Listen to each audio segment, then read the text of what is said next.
पौत्र प्रासुर जैन जया से जो दादाजी जो बोले हैं कि प्रश्न मेरा रख देना, भगवान जब मोक्ष जाते हैं तो कैसे पता चलता है कि वे मोक्ष चले गए? प्रासुर जैन सेठी जया।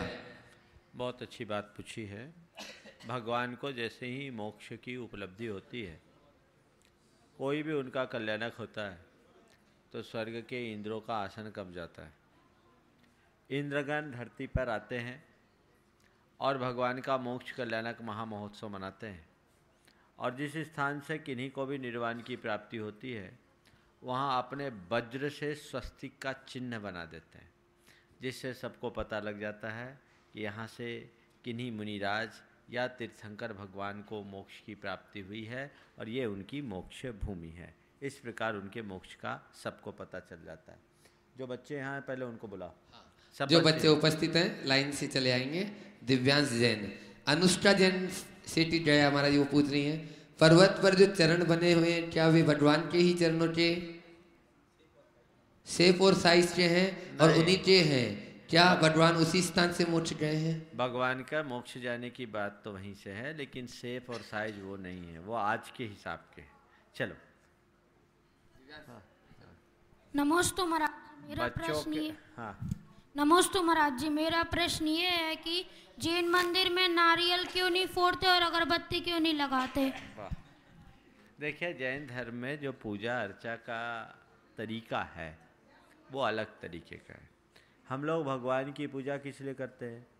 बंदे तद्गुण लब्धये, भगवान के गुणों की प्राप्ति के लिए हम लोग भगवान की पूजा अर्चा करते हैं। दूसरी बात, हमारे हिसाब से जो भगवान होते हैं वो वीतराग और कृतकृत्य होते हैं। वो हमारा भोग स्वीकार नहीं करते, भोजन नहीं लेते, वो भूख प्यास से ऊपर होते हैं। तो भगवान भूख प्यास से ऊपर होते हैं, इसलिए उनको हम लोग भोग नहीं चढ़ाते, उनके चरणों में जाकर हम लोग कुछ त्यागते हैं। नारियल फोड़ने की जो परिपाटी है वो एक प्रकार से अलग तरह की परिपाटी है। नारियल फोड़ करके सामने वाले को खिला दिए। जैसे आप लोग नारियल क्यों फोड़ते हैं? जब किसी को खिलाना हो। हम लोग फोड़ते नहीं है, भगवान के चरणों में उसे अर्पित करते हैं। वो इस बात का प्रतीक होता है कि भगवान ये नारियल जैसे अपने आप में एक परिपक्व फल है, हमारे जीवन में भी ऐसी ही परिपक्वता है। नारियल को आपने देखा, नारियल में क्या होता है, उसका छिलका अलग होता है और अंदर का गरिगोला अलग होता है। आत्मा अलग है, शरीर अलग है, इस बात का वह द्योतक होता है। इसलिए भगवान के चरणों में नारियल चढ़ाते हैं। चूँकि भगवान नारियल खाते नहीं, भगवान कुछ भी नहीं ग्रहण करते हैं, इसलिए उनके चरणों में हम साबूत चढ़ाते हैं। फोड़ना एक प्रकार से तोड़ने का प्रतीक है, इसलिए हमारे यहाँ नहीं होते। अगरबत्ती जलाने की जगह हमारे यहाँ धूप खेने की परिपाटी है, अगरबत्ती दिखाने की परिपाटी नहीं है। ऐसे अगरबत्ती कोई जलाए भी तो यदि शुद्ध अगरबत्ती है तो दोष नहीं है, लेकिन हमारे यहाँ अष्टकर्म के विनाश के प्रतीक स्वरूप धूप खेने की परंपरा है, अगरबत्ती जलाने की नहीं। ठीक है? हाँ, चलिए। अतिशय बाटलीवाल छिंदवाड़ा चले आए स्थिरता से। रितिका जैन भोपाल। नमस्ते गुरुवर।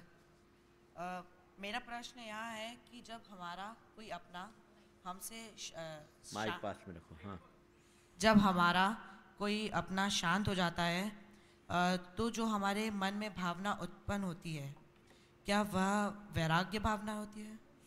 अपना कोई हमसे दूर हो जाता है, शांत हो जाता है, तो मन में उत्पन्न होने वाली भावना वैराग्य की होती है। वैराग्य की भी हो सकती है और राग और मोह की भी हो सकती है, दोनों तरह की होती है। कोई अपना खो गया और उसके पीछे रो रहे हो, ये मोह है। समझ गए? हाँ। अपना खो गया, चला गया और चला गया, उसको याद करो, रो, ये तो मोह है। और अपना खो गया, उसके साथ अगर हमारा मन जाग गया, रे वो चला गया, कल मेरी भी बारी आ जाएगी, मेरी भी ज़िंदगी समाप्त हो जाएगी, मुझे सही रास्ते पर चलना चाहिए, मुझे धर्म का पक्ष नहीं छोड़ना चाहिए, धर्म का आलम्बन लेकर मुझे चलना चाहिए, ये भाव अगर अंदर आ गया तो ये वैराग्य का भाव है। तो राग का भी भाव होता है, वैराग्य का भाव होता है। रागी रोता है और वैरागी जागता है। वो कहता है नहीं, मुझे अपने जीवन को अब सही रास्ते पे ले जाना। चलो बहुत।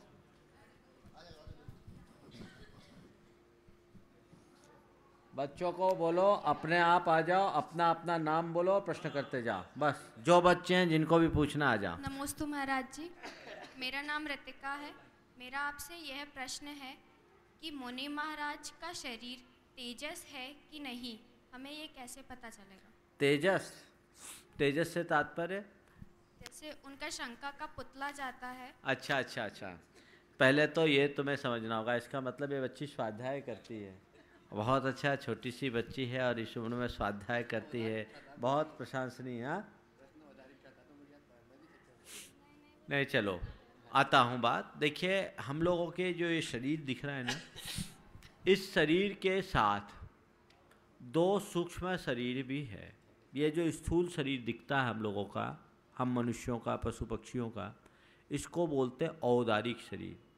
इस शरीर के साथ दो सूक्ष्म शरीर है, उनमें एक तेजस शरीर कहलाता है और एक कार्बन शरीर, जो दिखाई नहीं पड़ता पर उनका फंक्शन है। कार्बन शरीर यानी हमारे संस्कारों का शरीर, जिससे हमारे कर्म जुड़ते हैं और हमारे अंदर जिसके कारण शुभाशुभ भाव होते हैं, वो कर्मों के समूह से बना हुआ शरीर है। और दूसरा शरीर तेजस शरीर, जो हमारे शरीर में टेम्परेचर होता है, हमारे शरीर में जो जठराग्नि है, ये सब क्या है? ये तेजस शरीर के लक्षण हैं।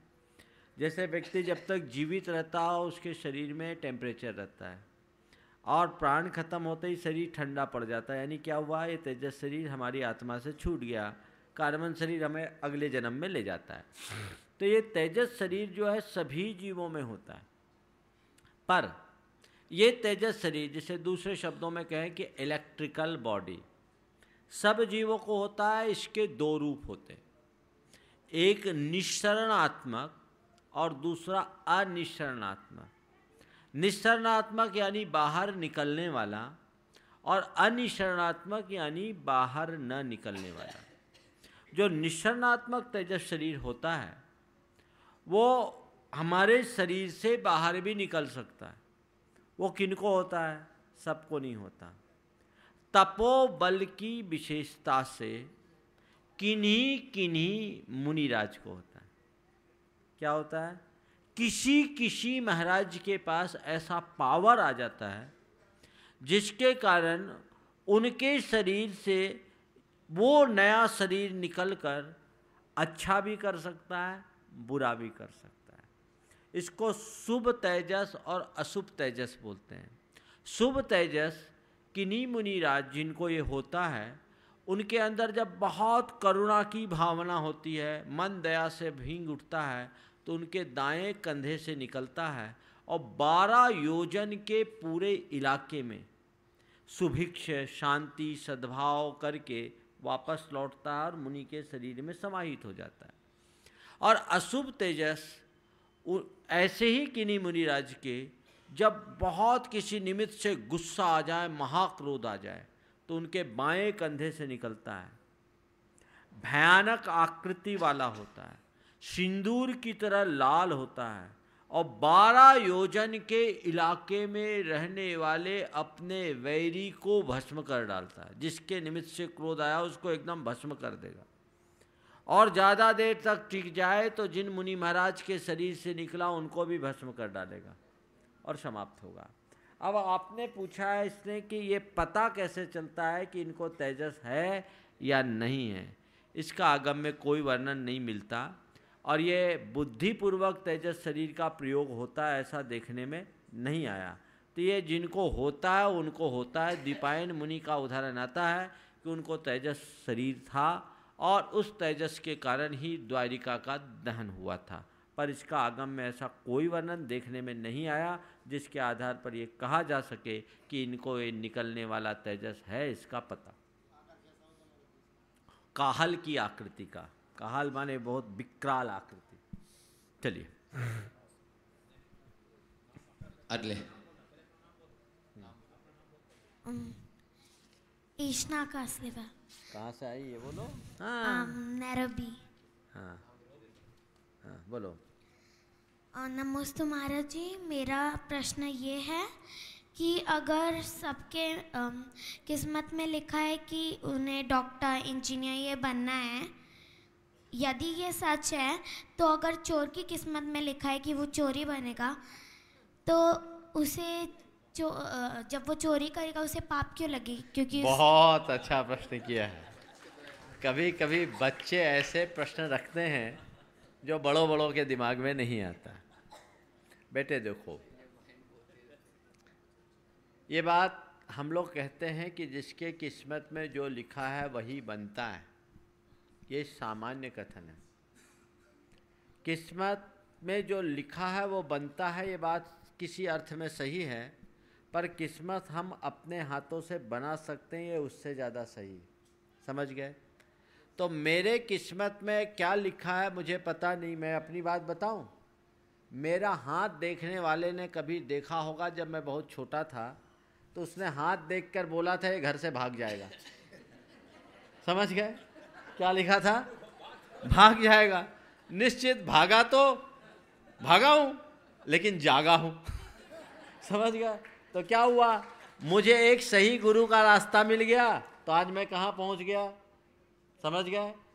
तो किस्मत की रेखा को बदला जा सकता है। समझ गए? तो एक चोर भी, हम लोग कहानियां पढ़ते हैं ना, अंजन चोर चोर बन गया था, राजकुमार था, और वो क्या बन गया? चोर। क्यों बना? गलत संगति के कारण चोर बन गया। लेकिन उसी अंजन चोर को जब मुनि महाराज का सानिध्य मिला तो क्या हो गया? मुनि बनकर क्या पा गया? मोक्ष पा गया। पा गया। अंगुलीमाल खतरनाक डाकू था, हत्यारा था। पता है ना, कहानी पढ़ी अंगुलीमाल की? आदमियों को मारता था और उसकी एक उंगली की माला अपने गले में डाल देता था, लूटपाट करता। लेकिन उस अंगुलीमाल को एक संत का दर्शन हुआ और एकदम ज्ञानी हो गया और साधु बन गया। तो ऐसा नहीं है कि हम किस्मत के भरोसे बने बैठे रहे और जो किस्मत में लिखा वही होगा, ऐसा मत सोचो। किस्मत में लिखा वो होता है, लेकिन हम लोगों को किस्मत के भरोसे नहीं बैठना चाहिए। हमें हमेशा अच्छा करने का प्रयास करना चाहिए। हाँ, कई बार ऐसा होता है कि अच्छा करने के बाद भी बुरा होता है, तब सोचो यही मेरे किस्मत में था। समझ गए? अब चोर है, चोर चोरी कर रहा है, उसके किस्मत में है कि चोरी करना, अगर ऐसा लिखा है तो फिर सबकी चोरी करे। वो अपने घर में चोरी क्यों नहीं करता? अपने रिश्तेदार क्या चोरी क्यों नहीं करता? समझ रहे? वो चोरी को अपना पेशा बना लिया। लेकिन उस चोर को भी यदि अच्छी संगति मिले, अच्छा सानिध्य मिले, अच्छी प्रेरणा मिले, तो वो चोर भी बहुत परिवर्तित हो सकता है। मैं जबलपुर के जेल में गया, वहाँ सेंट्रल जेल है, वहाँ मेरा प्रवचन हुआ, और प्रवचन के दौरान एक युवक 24-25 साल का था। पूरे प्रवचन में आंसू बह रहे उसके। लड़का बड़ा तेजस्वी। जब प्रवचन के उपरांत वो बोला, भावुक था, और प्रवचन के उपरांत मैं जेल का निरीक्षण कर रहा था, वो साथ में था। मेरा उस पर ध्यान गया। मैंने उससे पूछा, आप यहाँ कैसे आए? तो उसने कहा, मैंने हत्या की थी। क्या की थी? मर्डर किया था। एक मंत्री का मर्डर किया था उसने। मैंने उससे पूछा, क्यों किया? बोले, महाराज मैं भटक गया था, एक ऐसे संगठन से जुड़ करके मैंने ऐसा कर लिया, मैं भटक गया था। मैंने उससे अगला प्रश्न पूछा, आपको कौन सी सजा मिली? बोला, आजीवन कारावास। मैंने पूछा, आप अपनी सजा से संतुष्ट हो? बोला, नहीं। मैंने पूछा, आप अपनी सजा से संतुष्ट हो? उसने कहा, नहीं। मैंने कहा, क्यों? बोला, मैंने जिस तरह की घटना को अंजाम दिया है, मैंने जितना बड़ा कुकृत्य किया है, उस हिसाब से मुझे तो फांसी पर चढ़ा देना चाहिए। ये मुझे आजीवन कारावास क्यों दिया गया, मैं इसलिए सोच रहा हूँ, मुझे असंतोष। जेलर से की तरफ मैंने देखा तो बोला, महाराज बहुत अच्छा चरित्र है आज इसका, और सबको पढ़ाता है। उसने बोला, मैं भटक गया था। तो भटका हुआ व्यक्ति गलत संगति के कारण हत्यारा बन सकता है, लेकिन यदि उसको सही राह मिल जाए तो वो पूरी समाज का उद्धारक भी बन सकता है। समझ गए? इसलिए किस्मत के भरोसे मत सोचो। किस्मत ने किसी को चोर बनाया है तो भी उस चोर के प्रति घृणा का भाव मत रखो। भावना भाव कि इसकी किस्मत फिर पलटे, इसकी करनी सुधरे और इस चोर के भीतर भी एक अच्छा इंसान प्रकट हो जाए, उसके जीवन का कल्याण हो जाए। हमेशा ऐसा सोचना। संयम पाटिल, सांगली, महाराष्ट्र। उसके बाद में भव्य पहाड़िया, मंदसौर। नमस्ते महाराज जी, मेरा प्रश्न ये है कि महिलाओं ने अभिषेक करना चाहिए या नहीं, वो क्यों? आप तो महिला हो नहीं, ठीक है ना, इसलिए इस प्रश्न को आप मत पूछो। ये प्रश्न महिलाओं को पूछने दो, है ना। चलो। भव्य पहाड़िया, मंदसौर। नमस्ते, मेरा प्रश्न ये है कि 3 काल होते हैं, तीनों काल में 24 तीर्थंकर है, तो भविष्य काल के अपन को 24 तीर्थंकर पहले कैसे पता चल जाते हैं? भगवान ने बता दिया कि कल क्या होने वाला है। भगवान के ज्ञान में भविष्य की बातें भी रहती है, इसलिए भगवान ने आगामी 24 तीर्थंकरों के नाम हम सबको बता दिए। ये जिनवानी में है, ठीक है। हर्षित जैन, बाहुबली, नेमगढ़, कर्नाटक। नमस्ते महाराज जी, मेरा प्रश्न ये है कि बच्चों लोग कैसे स्वाध्याय करना चाहिए? बच्चे लोगों को कैसे स्वाध्याय करना चाहिए, बहुत अच्छा प्रश्न किया है। सबसे पहली बात तो मैं ये बोलता हूँ कि बच्चों को भी स्वाध्याय करना चाहिए और बचपन से ही स्वाध्याय करना चाहिए। यदि बचपन से आप स्वाध्याय करोगे तो आपके जीवन में बहुत बड़ा परिवर्तन आ सकता है, जीवन में बहुत बड़ा बदलाव आ सकता है। अब बच्चों को कैसे स्वाध्याय करना चाहिए? बचपन में सबसे सरल है प्रथमान योग। हमारे महापुरुषों के चरित्र को पढ़ना चाहिए और उसको पढ़ करके देखना चाहिए कि महान पुरुषों ने अपने जीवन में कैसे कैसे अच्छे अच्छे काम किए, उनके जीवन में जो अप डाउन्स आए उनमें उनने अपने आप को कैसे संभाला।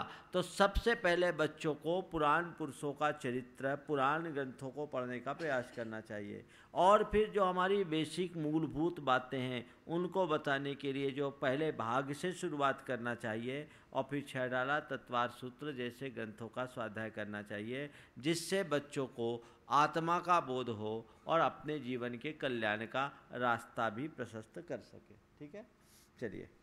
एक प्रश्न महाराज जी कर्तव्य जैन का आया है, जब मम्मी पापा में लड़ाई हो जाती है तो हम बच्चों को ऐसी स्थिति में क्या कर्तव्य है? बहुत सुंदर। मम्मी पापा में लड़ाई हो जाए तो बच्चे क्या करें? ये बहुत गंभीर मामला है और प्रायः मम्मी पापा में लड़ाई होती है ना। एक बार ऐसा हुआ कि मम्मी पापा में अपने बच्चे को लेकर के कुछ विवाद छिड़ा हुआ था, क्या बनाए क्या बनाए क्या बनाए क्या बनाए।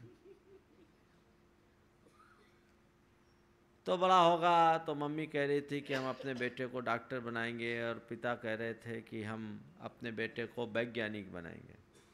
दोनों चलते गए। बातचीत जब ज़्यादा बढ़ गई तो बच्चे ने कहा ना मैं डॉक्टर बनूंगा ना वैज्ञानिक बनूंगा। बोले क्या बनोगे? बोले मैं वकील बनूंगा। उसने बोला मैं वकील बनूंगा। बोले क्यों? बोले मैंने लक्षण देख लिया, आज जो आपकी लड़ाई चल रही है भविष्य में डाइवोर्स होगा तो केस कौन संभालेगा? ये आज की राम कहानी है। बच्चों पर क्या इम्पैक्ट पड़ता है सोचो। जिस बच्चे ने यह प्रश्न किया है निश्चित रूप से उसने ऐसी स्थिति देखी होगी। सबसे पहले तो माँ बाप को चाहिए कि आपस में कलह न करे और यदि कलह करे तो बच्चों के सामने तो न करें, ताकि बच्चों के बीच गलत संदेश न जाए। बच्चों के सामने अगर इस तरह की हरकतें करते हैं तो उसका बहुत बुरा असर होता है। एक जगह की बात, एक बच्चा मेरे पास आया और बहुत मायूसी के साथ बोला महाराज जी एक कृपा करोगे? मैंने कहा क्या हो गया? बोले महाराज जी मेरी मम्मी पापा में दोस्ती करा दो ना, बहुत लड़ाई लड़ते हैं, हम क्या करें? एक बच्चा 8 साल 7 साल का बच्चा वो कह रहा है कि मेरे मम्मी पापा में दोस्ती करा दो, दोनों में बहुत लड़ाई होती है, आपस में बोलते नहीं। तो ये क्या तमाशा है? अरे पति पत्नी एक दूसरे से लड़ने के लिए थोड़ी बनते हैं, एक दूसरे को सारी जिंदगी निभाने के लिए बनते हैं। तो ये कोशिश करनी चाहिए बहुत अच्छे तरीके से, ये होना चाहिए कि हमारा जीवन एक दूसरे के लड़ने मरने में ना बीते, हमारा जीवन हमारे जीवन को व्यवस्थित करके जीने में बीते। तो वो तरीका अपने जीवन में घटित होना चाहिए जिससे कि आप अपने जीवन में सामंजस्य ला सके। बच्चों का जहाँ तक सवाल है, एक प्रसंग ऐसा घटा कि बच्चे भी कभी कभी बड़ों की लड़ाई को दूर करने में निमित्त बन जाते हैं। एक जगह सत्संग चल रहा था और उस सत्संग में एक भजन गाया गया, कठिन वचन मत बोल मनुआ, कठिन वचन मत बोल, मुख से कड़वा न बोल मनुआ, मुख में मिश्री घोल मनुआ, कठिन वचन मत बोल, मुख में मिश्री घोल। ये बोल थे। वो सत्संग में एक दिन बच्चा भी गया, माँ बाप भी जाते थे, लेकिन माँ बाप में आपस में कई दिनों से बोलते ना, पहले बहुत बोल देते फिर एकदम मौन हो जाते, बोल चाल बंद थी।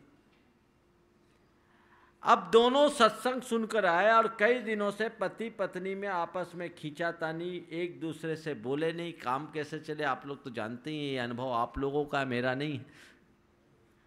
तो अब वो क्या हुआ कि उस बच्चे को वो बात याद आ गई। दालान में बैठा था, एक कमरे में माँ थी, सामने वाले कमरे में उसके पिता थे। वो बोल रहा, कठिन वचन मत बोल मनुआ, कठिन वचन मत बोल।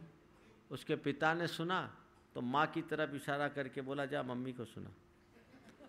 बेटा मम्मी की तरफ चला गया, कठिन वचन मत बोल मनुआ, कठिन वचन मत बोल। माँ हंसी और धीरे से बेटे पिता की तरफ इशारा किया, जा पापा को सुना।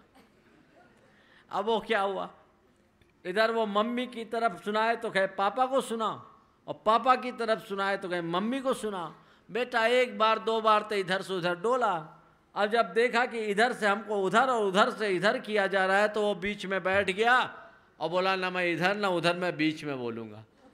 तो एक तरफ माँ को देखे और कहे कठिन वचन मत बोल मनवा, कठिन वचन मत बोल, तो उसके पापा हंसे, और इधर पिता की तरफ देखे तो उसकी माँ हंसे।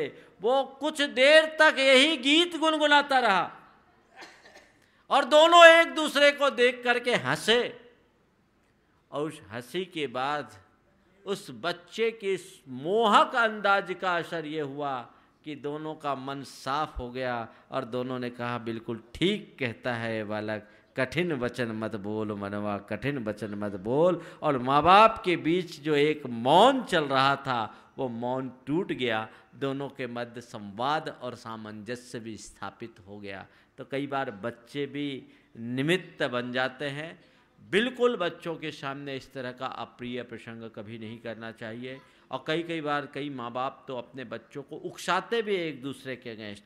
ऐसा कार्य करके आप अपना तो जो गलत कर रहे हैं सो कर ही रहे हैं, बच्चों का भविष्य भी अंधकार में कर रहे हैं। इसलिए ऐसे परिणामों से अपने आप को बचाना चाहिए। आगे इंजीनियर प्रेमचंद जी सतना, रमेश जी सतना और अर्पणा जी सतना तैयार रहेंगे। महाराज जी एक प्रश्न और था बच्चों का। दो बच्चे और हैं, दो बच्चे। हाँ यहाँ वाला बच्चा आ रहा पहले, ये बहुत दिन से हमारे रखा हुआ है। हाँ पूछो। सीए स्टूडेंट है मुंबई के अमित जैन। महाराज जी हम मुंबई जैसी सिटी में अपने आप को किस प्रकार नियंत्रित करें तथा किस प्रकार दिनचर्या का पालन करें? महाराज जी हम सभी को न चाहते हुए भी रात्रि भोजन तथा होटल में खाने की स्थिति बनती है, हम किस प्रकार पापों से बचें? देखो, कोई भी व्यक्ति सबसे प्रारंभिक चरण में ज़्यादा कुछ न कर सके तो मध्य मांस मधु का त्याग करे। कोई भी नशा न करे, नॉनवेज न करे, शहद का सेवन न करे। अगर संभव है तो भगवान के दर्शन करें, और नहीं है तो कम से कम नमोकार मंत्र की एक माला, और एक माला नहीं फेर सकते तो कम से कम 9 बार जाप तो जरूर करें। इतना यदि वो कर लेते हैं तो उनका जीवन कभी बिगड़ नहीं सकता। अपने जीवन को व्यवस्थित करके वो अपने जीवन को आगे बढ़ा सकते हैं। फिर रात्रि भोजन आदि के त्याग की यथासंभव आप अपनी अनुकूलता को देख करके पालन करें और उसका निर्वाह करें। जो बच्चे पढ़ रहे हैं, बाहर रह रहे हैं, उनके साथ ये सारी दुविधाएं आती है। ये लक्ष्य बनाएं कि जब तक मेरी पढ़ाई है तब तक मैं ऐसा कर रहा हूँ, जिस दिन पढ़ लिख करके मैं सेटल हो जाऊँगा तो फिर अपने नियमों को और ठीक कर लूँगा। और इन सब में आगे भी बढ़ने का प्रयास करूंगा। प्रारंभिक चरण में इतना ही पर्याप्त है। प्रासुर जैन लोहरदगा। नमोस्तु महाराज जी। महाराज जी, हम मंदिर में चावल क्यों चढ़ाते हैं? मंदिर में हम लोग चावल इसलिए चढ़ाते हैं कि भगवान के पास, गुरु के पास कभी खाली हाथ नहीं जाना चाहिए। सुनो ध्यान से बच्चे, पासु के यहाँ खड़ा हो। भगवान के पास और मुनि महाराज के पास कभी खाली हाथ नहीं जाना चाहिए, कुछ लेकर जाना चाहिए। तो क्या लेकर के जाएं? भगवान के पास किसी चीज़ की कमी नहीं है, चावल लेकर के जाते हैं। चावल क्यों लेकर के जाते हैं? एकमात्र चावल ही ऐसा अनाज है जिसे धरती पर बोएंगे तो फिर से उगता नहीं है। समझ गए? तो भगवान जो है जन्म जरा से मुक्त हो गए, अब वो फिर संसार में नहीं आएंगे। तो हे भगवान, मैं आपके चरणों में ये अक्षत रूप चावल अर्पित करता हूँ, चढ़ाता हूँ, इसलिए कि हमको भी बार बार संसार में आकर जन्म मरण न करना पड़े। इसलिए भगवान के चरणों में क्या चढ़ाते हैं?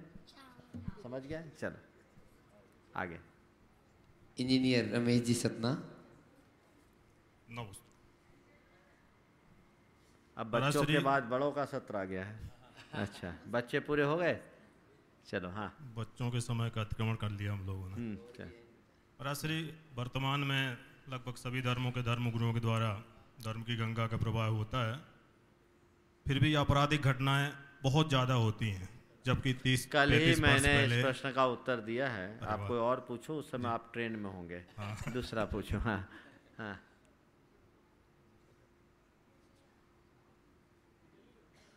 जल्दी करो, जब तक सोचने दो इनको। तुम दूसरा पूछ लो।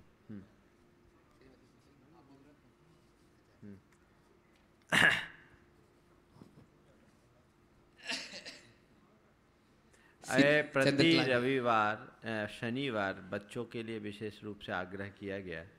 बच्चे पहले से प्रिपेयर्ड हो, ऐसी व्यवस्था बना दे। आज जितने बच्चे सुनेंगे, अगले सैटरडे के लिए वो अपना क्वेश्चंस भेज देंगे, ताकि जो बच्चे यहाँ उपस्थित नहीं हैं उनको भी लाभ मिल सके। और थोड़े दिन बाद जब दिन बड़े होने लगेंगे तो सीधे लाइव में भी वो अपना, जैसा यहाँ का सिस्टम है, प्रश्न भेज करके उत्तर तुरंत पा सकते हैं।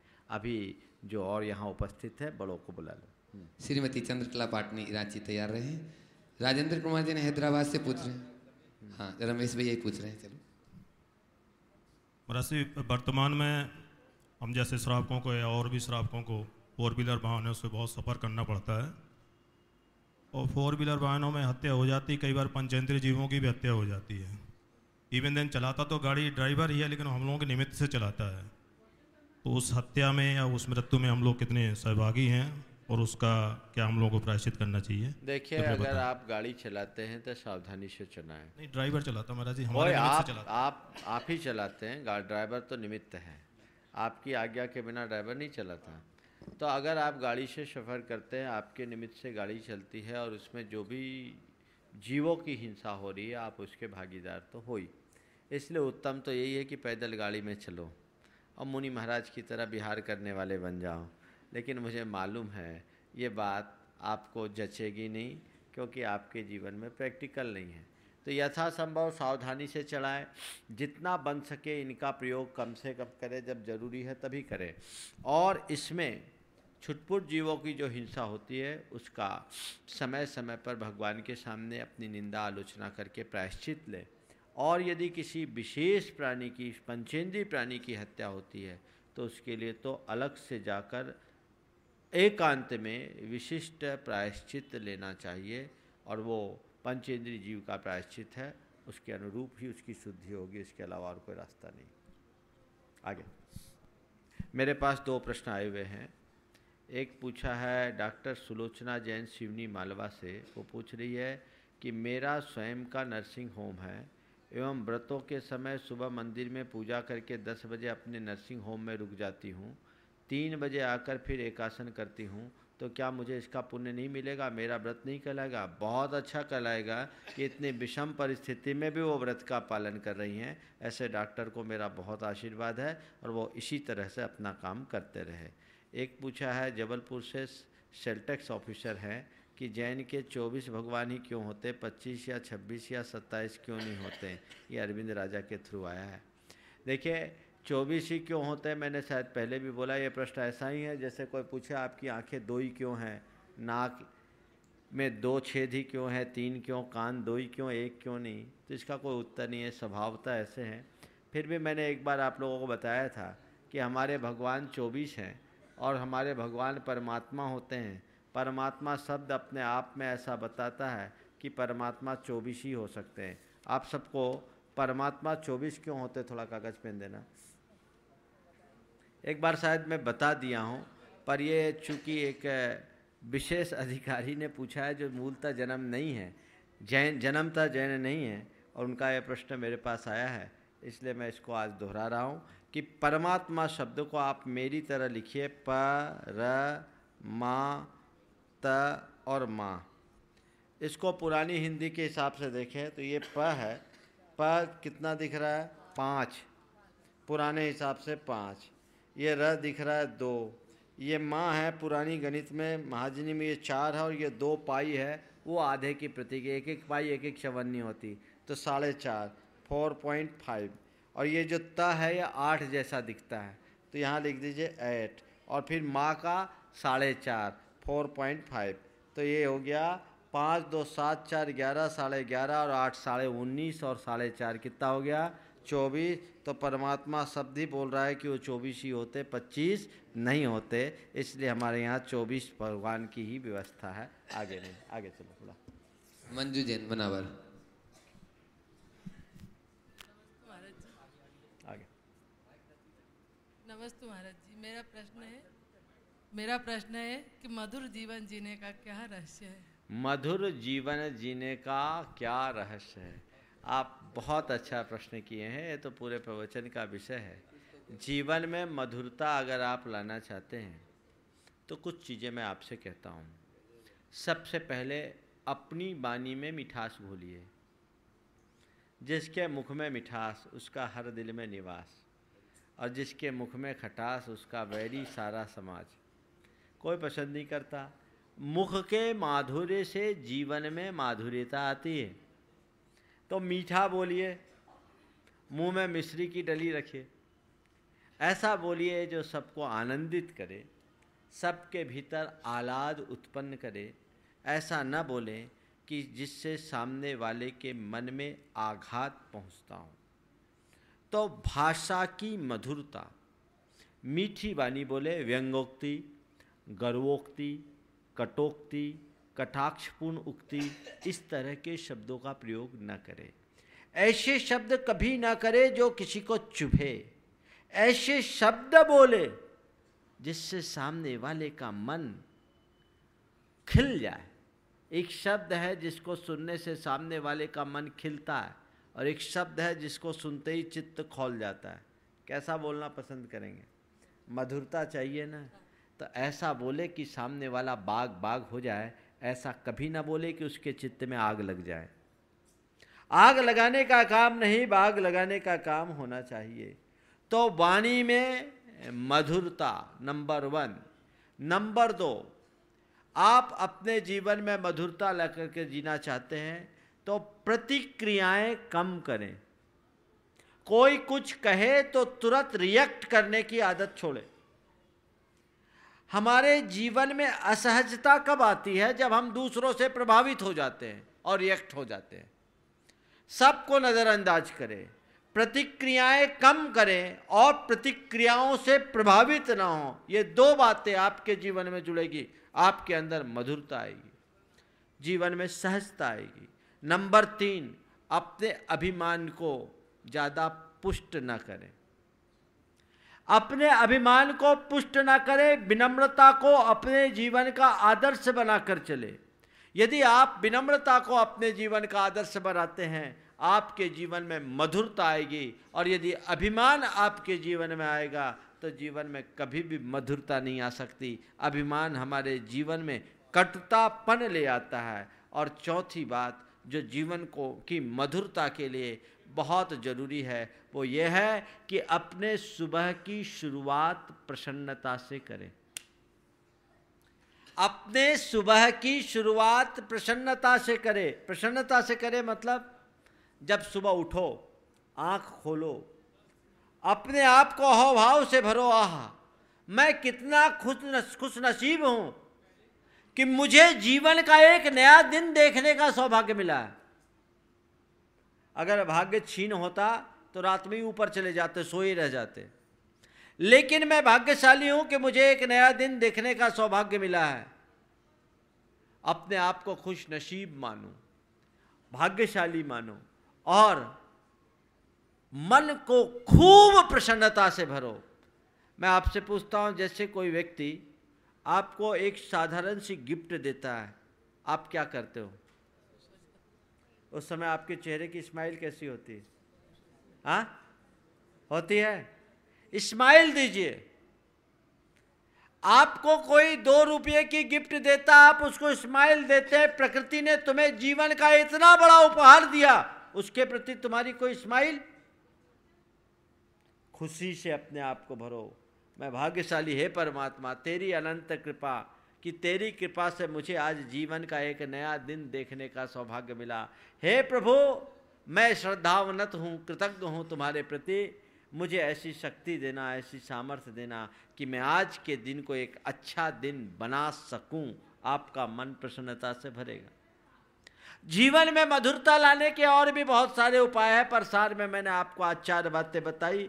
मुख से मधुरता रखिए, प्रतिक्रियाएं कम कीजिए, प्रतिक्रियाओं से कम प्रभावित होइए, अहंकार को ज़्यादा प्रोत्साहित न करें और प्रातः की शुरुआत प्रसन्नता के साथ रखें। भरे आपके मन में दिन भर प्रसन्नता हो। और एक बात और, दूसरों के द्वारा यदि हमारे प्रति कुछ गलत हो जाए तो उसको क्षमा करने की क्षमता अपने भीतर विकसित करें। क्षमाशील बने, आपके जीवन में कभी कटुता नहीं होगी। आपके भीतर क्षमाशीलता आएगी तो बैर विरोध की गांठ कभी आपके मन में नहीं बन पाएगी। चलिए, श्रीमती चंद्रकला पाटनी, उसके बाद सुभाष जी जैन, मुख्य प्रशासक बनाइतन तैयार रहे। 3 मिनट बचे। नमस्ते महाराज। महाराज से अपने मन के विचारों को अशुभ से कैसे बचाएं? मन को अशुभ से कैसे बचाए? बस एक ही उपाय है। मन का स्वभाव है कहीं ना कहीं लगने का। मन को आलम्बन चाहिए। तो मन को आप अगर अशुभ से बचाना चाहते हो तो शुभ में लगा दो। शुभ में नहीं लगाओगे तो अशुभ में लगेगा। ये शैतान है, शैतान। और एक आदमी ने एक शैतान को सिद्ध कर लिया और शैतान को सिद्ध किया तो आकर बोले, भाई हमको काम बताओ। अब जो काम बताए तो फिर खड़ा, बोले काम बताओ नहीं तुम्ही को खा जाऊंगा। अब परेशान, छोटा मोटा बड़ा जो भी काम बताए सो काम बताया और वो तुरंत काम करे और वापस आ जाए। तो एक दिन उसने अपने एक दार्शनिक मित्र से पूछा कि भाई ये शैतान बहुत परेशान करता है, इसके लिए इससे बचने का कुछ उपाय बताओ। बोले कुछ नहीं, एक काम करो। बोले क्या? बोले घर में एक नसैनी रख लो और नसैनी रख करके उससे कहो कि तुम इसमें चढ़ो उतरो, चढ़ो उतरो, उतरो चढ़ो। बोले क्या? बोले चढ़ो उतरो। बोलो अभी चढ़ते उतरते रहो, मुझे जब कोई काम होगा तो मैं बुला लूँगा। तो वो उसको शैतान को चढ़ने उतरने में लगा दिया, वो बड़ा निश्चिंत है। तो ये मन शैतान है, इसको किसी अच्छे काम में चढ़ो उतरो, चढ़ो उतरो, चढ़ो उतरो लगा दो, नहीं तो वो आपको खा जाएगा।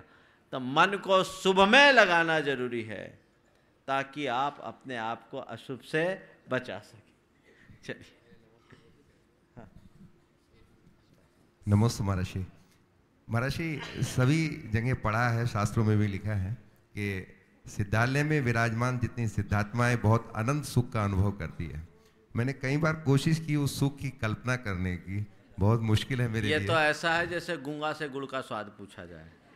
वो है सो है, वो अनिर्वचनीय है, शब्दों से कहा नहीं जा सकता, केवल अनुभव किया जा सकता है। इसका एक अनुमान केवल इस आधार पर कर सकते हैं कि जैसे जब हमारे मन में किसी प्रकार की आकांक्षा नहीं होती और मन में जो तसल्ली होती है वो कैसी होती है, बस उसी का सर्वोच्च रूप सिद्धों को होता है जो आकुलता मुक्त होती है। इस प्रकार आज के इस शंका समाधान के सत्र को मैं यहीं पर विराम दे रहा हूँ। बच्चों ने बहुत अच्छे प्रश्न किए, आगे भी इसी तरीके से करते रहे, इसी शुभ भाव के साथ। बोलिए परम पूज्य आचार्य गुरुवर श्री विद्यासागर सभी महाराज